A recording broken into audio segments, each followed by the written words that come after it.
Axel von Fersen lived during the times of the Old World of the 18th century. He was noble by birth and chivalrous by nature. Destiny was less than kind to this true gentleman, whose life was affected by misfortunes and tragedy. His story started in Sweden, where Count Axel von Fersen was born in September 1755. He belonged to an aristocratic and wealthy family who had been actively involved in the political affairs of Sweden. His mother was Countess Hedvig Catherine de la Gardie, and his father was Field Marshal Friedrich Axel von Fersen, who had previously lived in France and served in the French army during the reign of Louis XV. Friedrich von Fersen obtained for his son the title of lieutenant attached to a regiment in the French army, and at the age of 16 Axel was sent abroad to study at various military schools, first in Turin and later in Strasbourg. When Axel was 18, he traveled to Paris for the first time. At the end of January 1774, the Swedish count, who had been in Paris for a few weeks, was eager to attend social events that would give him the chance to see how people of the French high society spent their time. The opportunity presented itself when he was invited to a masked ball at the opera. As soon as he arrived, he noticed it was crowded, and he seemed lost in the ballroom. After a short while, he was engaged in a conversation that lasted for quite a while by a mysterious lady wearing a mask. When she removed her mask, the identity was revealed: Princess Marie Antoinette. Axel returned home and wrote to his father saying, "She talked to me a long time without my recognizing her." Axel was well received in France, and the Swedish ambassador wrote to the King of Sweden, Gustav III, to express his opinions about the young count, saying, "Of all the Swedes who have been here in my time, he is the one who has been the most welcomed by the great world. The royal family have treated him remarkably well. It is not possible to have shown a more discreet and becoming conduct than he has maintained. With the handsomest face and much intelligence, he could not fail to succeed in society, and he has done so completely." Fersen returned to Sweden at the beginning of 1775, when he was 19. He was by then a lieutenant in a regiment of the French army, and also appointed a captain of the light horse cavalry of the King of Sweden. After a short stay in London, Axel decided to go to Paris, where he arrived in the summer of 1778. At the end of August, he was presented to the royal family at Versailles. Pleased to see him again, Marie Antoinette, who had become in the meantime the Queen of France, recognized Count Fersen straight away. It was clear that the Queen had formed a favorable impression of him, and she was keen on introducing Fersen to her circle of friends. Enjoying his time in Paris, Axel wrote to his father to say, "The Queen treats me with great kindness. I often pay her my court at her card games. As someone had told her of my Swedish uniform, she expressed a wish to see me in it.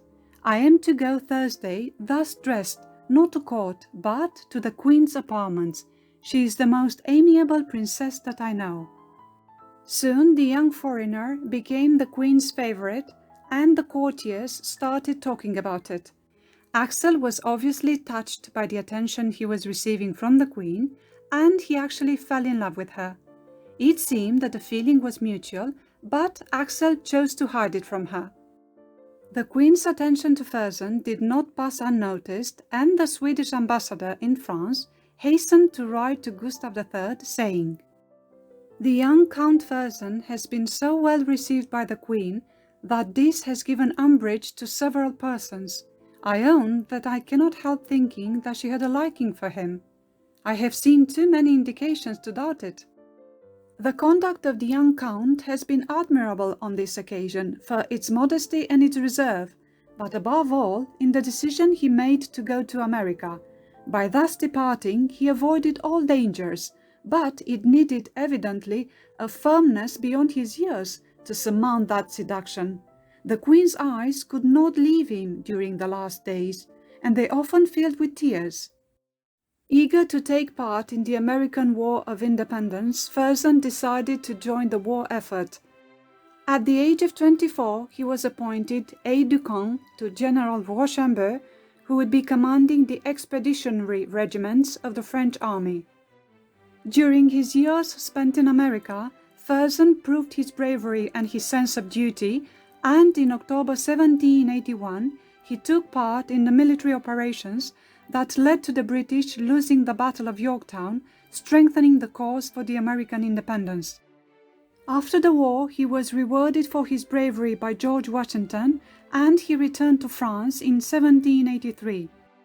Hoping to remain in the service of a regiment of the French army, Fersen spoke to the Minister of Foreign Affairs in Sweden and asked him to present his wish to the king.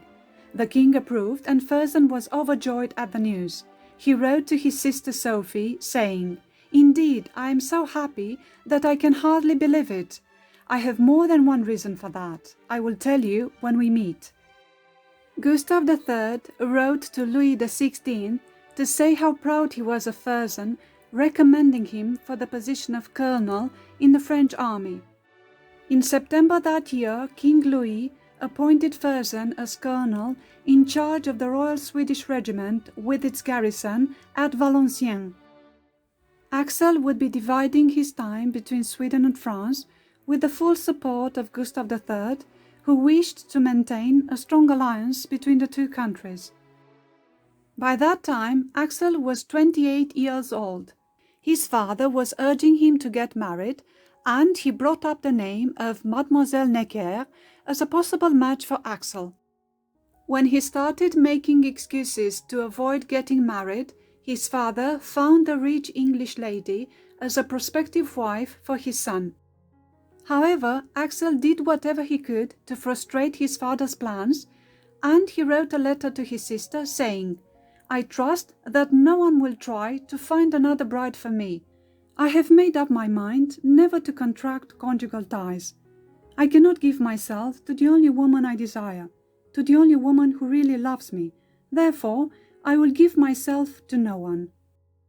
When the time came for him to go back to Sweden, it was clear that Fersen had his reasons for not wanting to leave Paris, saying in a letter to Sophie, "In spite of all the pleasure of seeing you again, I cannot leave Paris without regret. You will think it quite natural when you learn the cause of this regret, and I will tell you, for from you I will have no secrets." In the meantime, Axel accompanied Gustav III to Germany and Italy for 8 months, and then he went back to France, where the King of Sweden and Axel were warmly welcomed by King Louis XVI and Marie Antoinette at Versailles. Axel did return, however, to Sweden at the end of 1784 to see his family, and he told Sophie the secret he had kept for so long. When he returned to Paris in a few months' time, he wrote to his sister saying, "I begin to be a little happier, for from time to time I see my friend freely in her own apartments, and that somewhat consoles us for all the trials she is enduring. Poor woman, she is an angel of goodness, a heroine of courage and deep feeling. No one has ever loved like this." He had to leave Paris again when Gustav III needed his assistance back in Sweden in preparation for the war with Russia, when Fersen took part in the military campaign. By October 1788, Fersen was sent to France to act as an intermediary between Gustav III and Louis XVI. Back in France, he divided his time between Paris and his Royal Swedish Regiment stationed at Valenciennes. In a short time, life would be turned upside down. France was entering its pre-revolutionary phase. With his acute sense of observation, Fersen was describing the atmosphere in Paris in December 1788 in a letter to his father, saying, "The fermentation of minds is general. Nothing is talked of but the Constitution. The women especially are mixed up in the matter, and you know, as I do, the influence they have in this country. It is all a delirium. Everyone is an administrator and talks of nothing but progress. A severe winter hit France that year, and Axel wrote to his father about it, saying, "The river is frozen, which hampers the provisioning of Paris, so that they fear a famine. It is also feared in the provinces. There is very little wheat, and what there is they cannot grind, because of the lack of water, for there has been no rain since August." Soon things were about to get even worse. The fall of the Bastille in the summer of 1789 triggered events with irreversible consequences. The Count of Artois left Paris, setting the tone for a wave of nobles leaving France and causing further problems for the royal family. With people deserting Paris, the king made an attempt to calm the situation by returning to the capital, but to no effect. Meanwhile, Axel, stationed at Valenciennes, was anxiously following the events, writing to his father to say, "Riots are taking place in all the cities of the kingdom, but they seem to be only a parody of what is going on in Paris." Fersen was asked to go to Versailles, where the safety of the king and queen was threatened. Many of the army officers had deserted by then, so his presence was needed there.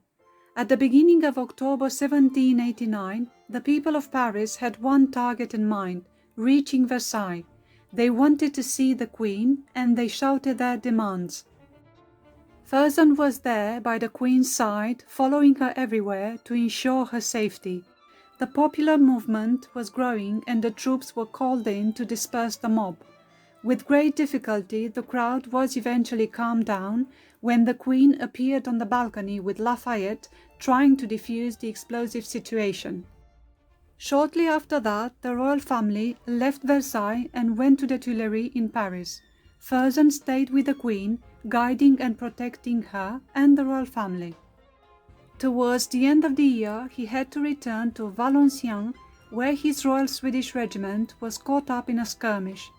At the beginning of January 1790, Axel received orders from Gustav III to go to Paris to assure King Louis of his full support. In a few weeks' time, Fersen was in Paris with the royal family. In his diplomatic role, he was acting as an intermediary between the captive King of France and Gustav III, keeping the King of Sweden informed about the situation in Paris.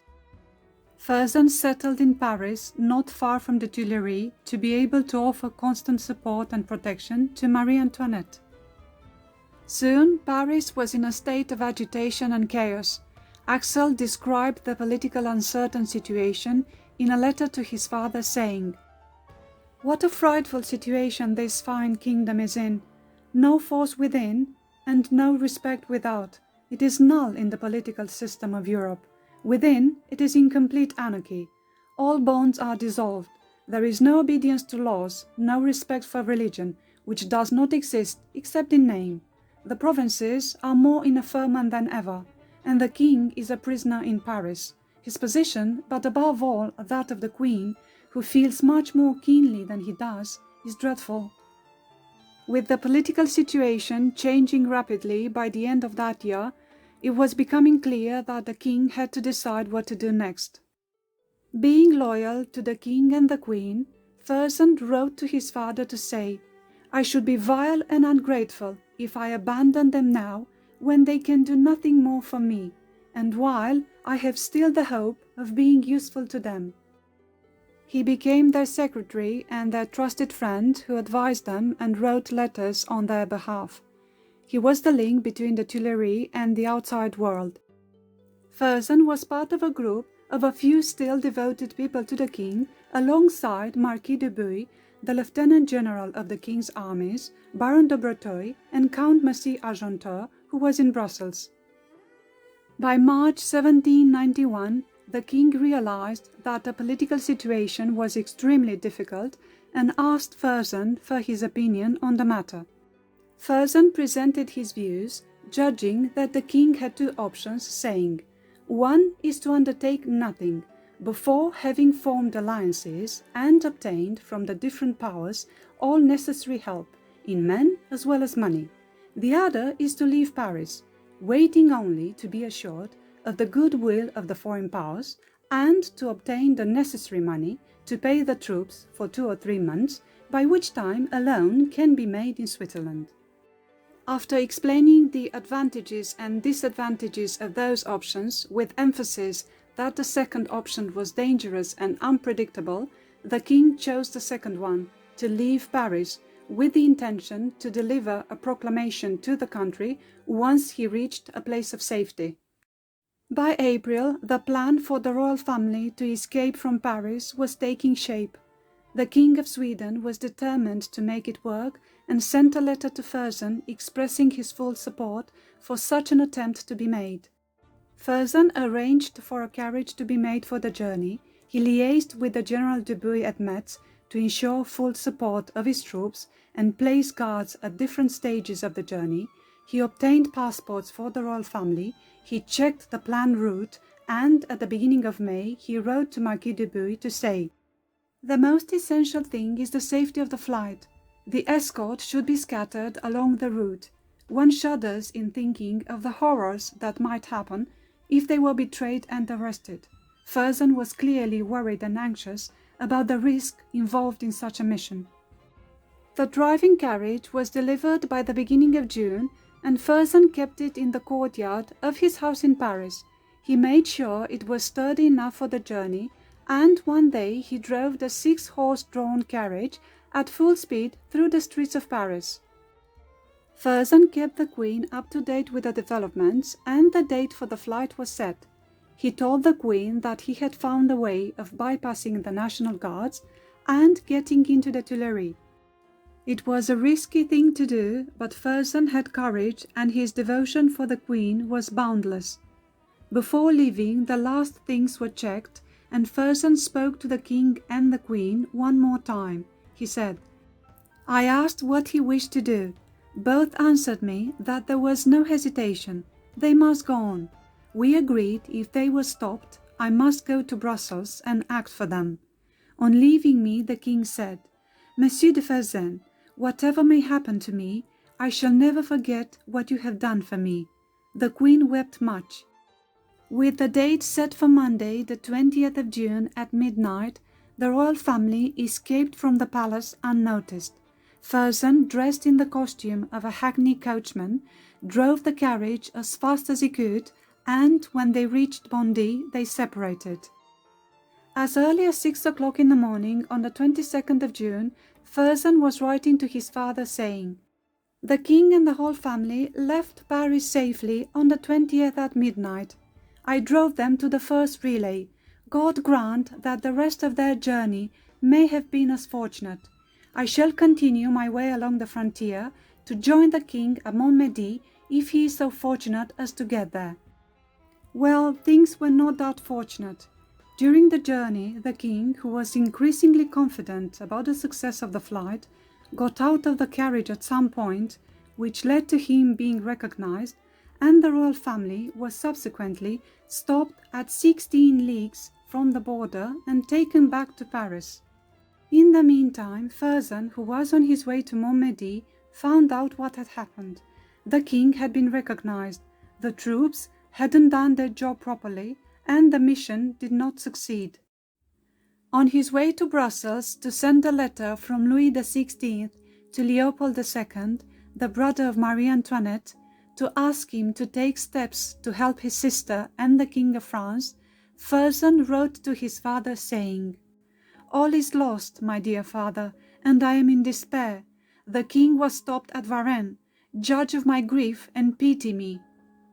A few days after that, Marie Antoinette was able to send a letter to Axel saying, "I exist. How uneasy I have been about you, and how I pity you for having no news of us. Heaven grant that this letter may reach you. Do not write to me. That would only expose us. Above all, do not come here under any pretext. It is known that it was you who took us out of here. All would be lost if you appeared here. We are kept in sight day and night." King Gustav III instructed Fersen to go to Vienna to convince Emperor Leopold to take part in a coalition of the foreign powers to save Marie Antoinette and her husband.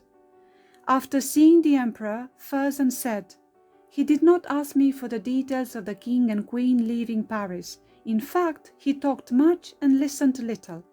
On the whole, it seems to me that the thing will be long delayed and that no great warmth will be put into it." Leopold II was not enthusiastic about the plan of Gustav III to descend on Normandy to rescue Louis and restore the monarchy. Like Fersen suspected, Leopold was led by his ministers, and he would not take steps to help the King of France. When the National Assembly drafted a new constitution and Louis XVI accepted it, things got complicated even further, with the foreign powers withdrawing their support for King Louis XVI. After 2 months, the correspondence between Marie Antoinette and Axel was re-established. Before Axel left Paris, he came up with a secret way of writing letters, written in white ink, in cipher, in between the lines of meaningless correspondence, to make sure that even if the letters fell into the wrong hands, their messages would never be deciphered. He used all sorts of means to send her letters, sometimes hidden in the lining of a piece of clothing, other times in a box of biscuits. He was the link between Marie Antoinette and the leaders of Europe.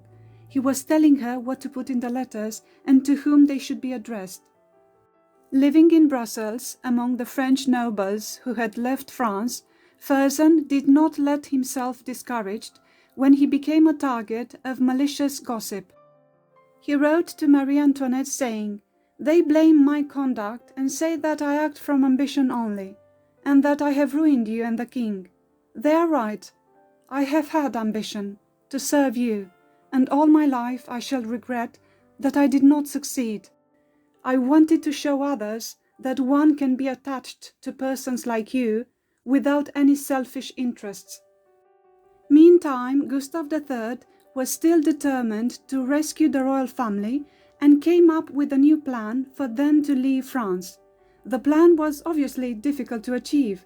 He proposed that the members of the royal family should leave separately and escape by the forests in order to reach the coast and sail to England.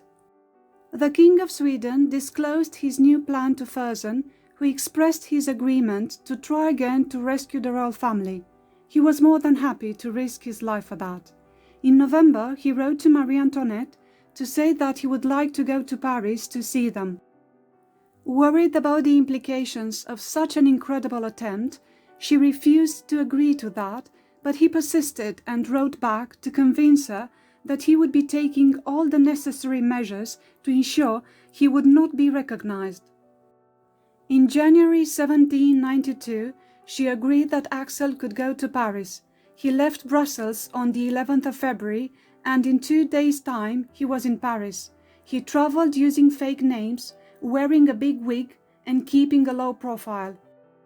Marie Antoinette had a tearful reunion with Axel, explaining how the royal family was arrested on that fateful day. When Fersen saw the king the following day, it became clear that he would not be successful in his attempt to convince King Louis to escape again. The king explained to Fersen what he thought about it, and he said, "I know that I am taxed with weakness and irresolution, but no one was ever in my position. I know that I missed the right moment. It was the 14th of July. I ought to have gone then, and I wished it. I lost the moment, and since then I have never found it. I have been abandoned by the world." After seeing the Queen for the last time, Fersen went back to Brussels, being convinced more than ever to renew his efforts to get the foreign powers to act and help the King of France. But soon the situation was about to get worse. At the beginning of March that year, Leopold II died suddenly, and a few weeks later Gustav III was assassinated. Fersen declared he was horror-struck. He wrote to Marie Antoinette saying, "You must already have heard the crushing news of the death of the King of Sweden. You lose in him a firm support, a good ally, and I a protector and friend. The loss is a cruel one." By June, the situation became critical in Paris, and Fersen was in shock when he heard about the attack on the Tuileries. With Austria and Prussia getting ready to launch an offensive on France, the National Assembly declared that they needed to get rid of King Louis and Marie Antoinette as they were considered supporters of those foreign powers. Extremely worried about her safety, Fersen wrote to Marie Antoinette to beg her to hide in a cellar in the Louvre, but she couldn't hide. Her last letter to him was on the 1st of August. 9 days later she was arrested and Fersen lost her forever. The king and his family had been imprisoned in the Tower of the Temple. Months passed and he was not able to get any news about the royal family, but at the end of January 1793 he heard about the king's trial and execution. Consumed by regrets, Fersen still continued to make plans to rescue the queen, but he was powerless. When he heard that Marie Antoinette would be brought before the Revolutionary Tribunal, he was absolutely crushed by the news. Fersen was just praying that one day he could see her again. Fresh attempts to save her proved futile, and on the 17th of October 1793, he received the news of her death.